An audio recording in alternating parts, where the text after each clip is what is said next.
Hey, welcome to this Hope to Go. Today I want to talk to you about who touched me, the power of perseverance. You know, Matthew's gospel has an incredible account of perseverance. And it says in the 9th chapter in the 20th verse, and suddenly a woman who had a flow of blood for, listen, 12 years came from behind and touched the hem of his garment. Verse 21, for she said to herself, if only I may touch his garment, I shall be made well. We also have another version of the same account in Mark's gospel in the 5th chapter in the 25th verse, and it lets us know that this must be a very important account. This is a very interesting story from which we can draw some incredible lessons about perseverance if we've been in a situation for a long time, because we're finite creatures trying to understand an infinite God, and we usually see our situation from the human perspective, but God has so much more, and the finish is going to be grand. He wants a tada finish for you. This is what Mark chapter 5:34 says. Jesus responded and said, who touched me? And he looked around about to see her that had done this thing.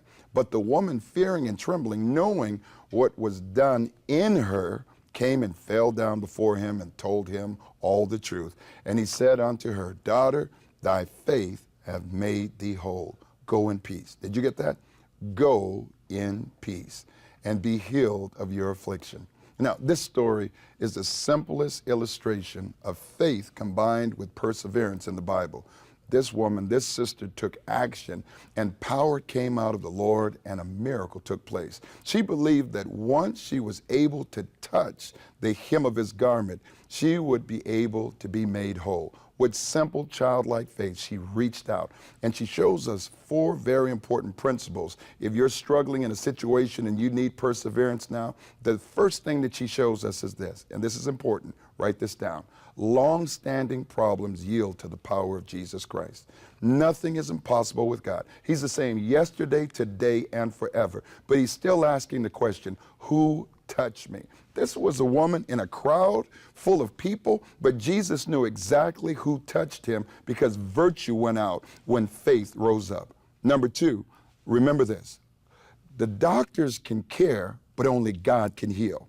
So often we believe that it's going to be this doctor, it's going to be that doctor. She spent all of her money trying to be healed, and she was looked at by this doctor, looked at that doctor, but nothing helped until she got to the end of herself and the beginning of God, which takes us to the 3rd point.